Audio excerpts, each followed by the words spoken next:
Hey, it's Drybear. We're continuing our series of covering every weapon in the First Descendant, and today we're talking about the launchers and every form of the launchers that we can specifically even try out. Now, I wanted to start with a special case, which is going to be using launchers with Glay's special ability that gives her infinite ammo, which more specifically, it doesn't give her infinite ammo, it sets her ammo consumption to 0, which means that when she fires a weapon while her V ability is active, she doesn't consume any ammo. And there was a lot of theories going around in the community on what is the best weapon, so I wanted to confirm those theories and put a lot of numbers on that and give you options for how you might strengthen that or get more value out of that. And the theories were confirmed. The vestigial launcher, vestigial organ, is the best weapon that you can use for the Glay build. The stat weightings here get absolutely tanked in general because the vestigial organ has almost no crit damage and almost no crit chance, which means you can't scale that very well. You also don't want to scale rounds or reload because you don't really ever reload or have max rounds with Glay, especially if you've invested in her as a character and you've got duration and cooldown and stuff like that. And you don't really need anything else. Like it's literally, you just need to max out your firearm attack, max out your fire rate, and that's it. So it is a very special case, but I wanted to run the numbers just to see which weapon did the best, and it's very easily Vestigial Organ, followed by Guardian R4, then Sigvor's Proof, then Death Roar, then Lightspeed Barrel, then Restored Relic, then Tamed Beast. I'll leave this Glay launcher build down below in the description with the other build sheets if you are planning to use that as a build. There's definitely some question now on whether the launcher build for Glay is better than some of her other options, because if you're not hitting a weak point, you build Frenzy faster is the theory right now, but I just wanted to have this here for the Glay builders that are playing that way in general. Next, let's talk about the general launchers. Five of the 7 launchers that exist in the game all have the same stat weighting and the same build. And it's going to be Sigvor's Proof, Restored Relic, Lightspeed Barrel, Tamed Beast, and Death Roar. There is one launcher that is played differently, and that is going to be Guardian R4. Because it only has one round and it favors reload more than any other launcher in the game, its build becomes very unique, and so we'll have a separate page for that one. But the general launchers looks like this. And as I talked about in a previous video yesterday, you can get great effect from Strengthened First Shot by making sure that your first shot stays active for as long as possible. See, Strengthened First Shot allows you to increase your firearm attack, and don't worry, for some reason, if you're looking at the explosives, like with the launchers themselves, they have made duplicates of almost every mod in the game, and explosives, launchers, they scale off what's called explosive attack, which is exactly what it sounds like. It is a 1-to-1 corollary of firearm attack. They just wanted to have it as a separate stat so they could control it in case launchers got out of control, or they wanted to balance them separately. So they did this for most mods in the game. For some reason, they didn't do it with the ultimate mods. So Strengthened First Shot still says firearm attack. Real Life Fighter still says firearm attack. All of these still say firearm attack. The conductors still say firearm attack. In this case, they will still apply to the launcher. They will still apply the firearm attack. But you'll notice on some of these other versions at the very bottom of the module, it'll say launcher exclusive. You'll have a different version that says explosive attack on this.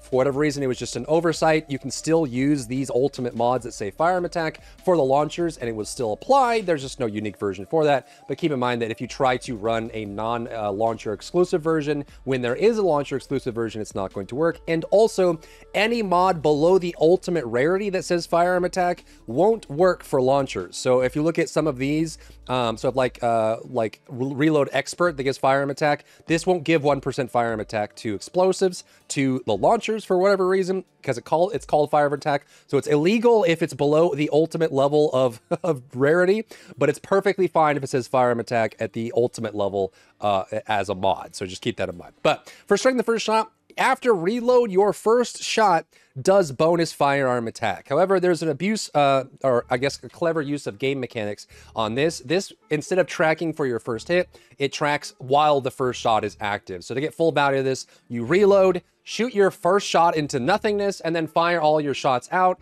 Every shot will benefit from Strengthened First Shot while that first shot is in the air. Once the first shot dies, that buff goes down. So you can actually get a pretty nice increase to damage on your weapons by using Strengthened First Shot on those. So that's something to keep in mind. So it is going to be your best choice here. If you don't want to reload or you don't want to play around that, you can go Elemental Conductor. It's actually pretty decent. Special Sight is okay as well. And then Weak Point Expansion is super rough. Weak Point is a great topic to talk about when we talk about launchers. In general, I think Weak Point is a very weak stat when it comes to launchers, because there is no way for the explosion radius to trigger weak point. I've tested this as many ways as I could possibly think of in real fights against Colossus, in dungeons, elites, everything. I have not once been able to get the explosion to trigger weak point. The way weak point works on launchers is if you hit the weak point directly with the actual shell or the missile itself. So if you hit it directly, you can trigger weak point. Every other case, so if I hit him in the chest, if I hit him a little bit lower, like a weak point that's not here, it's not going to trigger weak point. So you have to hit the weak point directly with the projectile itself. Now, it doesn't mean that weak point is impossible for launchers. I just think it's wildly inconsistent and very difficult to accomplish.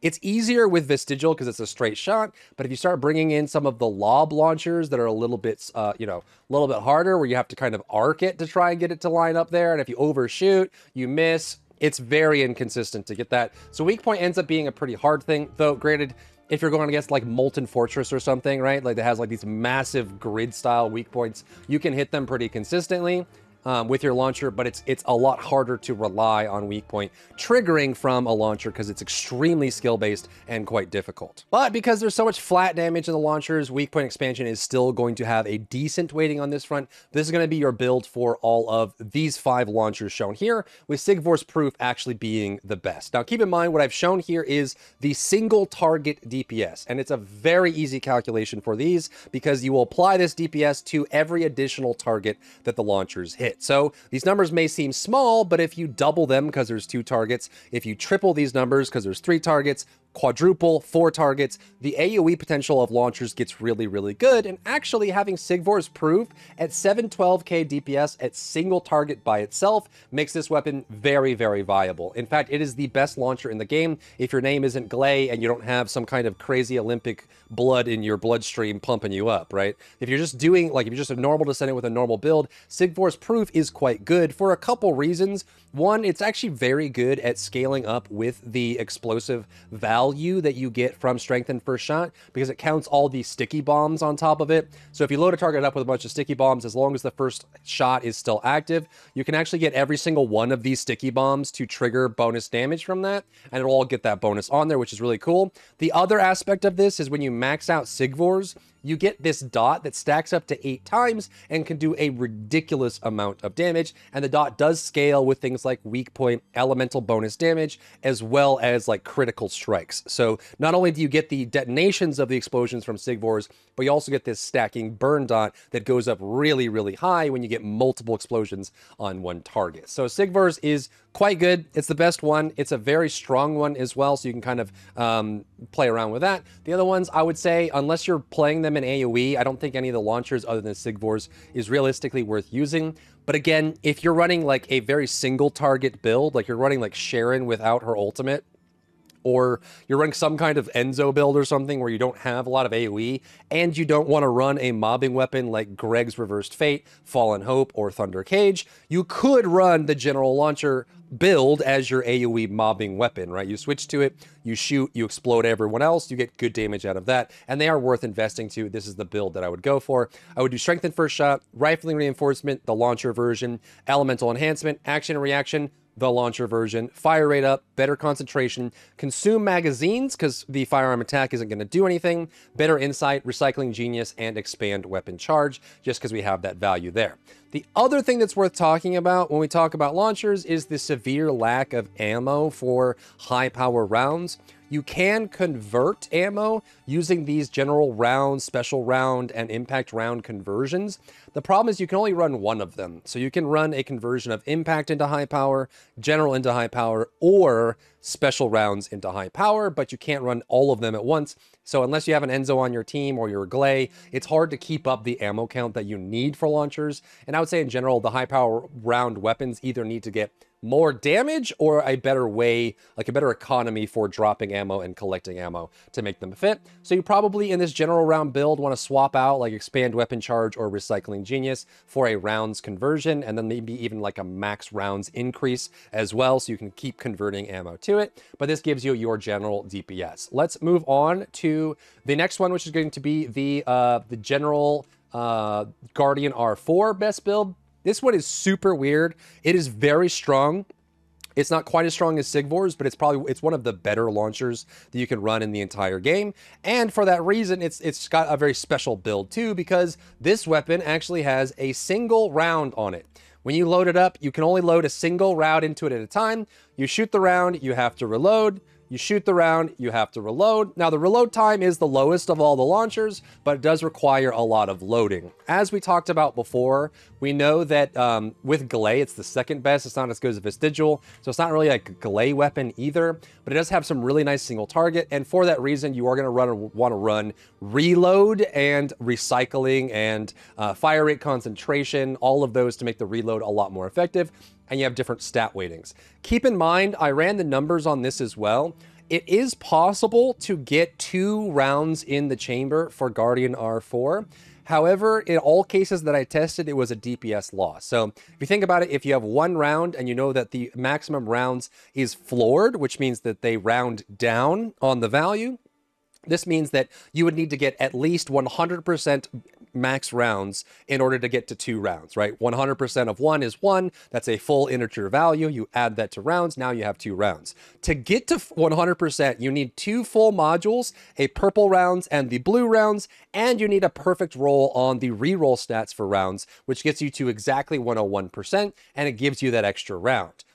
However, to sacrifice a reroll stat, which could have been flat elemental damage, it could have been bonus versus attack, it could have been firearm attack, it could have been crit damage, it could have been crit chance, it could have even been weak point and gave you more damage, but instead it was rounds. Plus you're sacrificing 2 full modules to get there, makes it really big in a DPS loss. So it's not really ever, I haven't found a single case where you can actually roll 2 rounds in the chamber for Guardian R4 and it's not a DPS loss over other options. So this is the best build that I would go with for the Guardian R4 if you're planning to run it.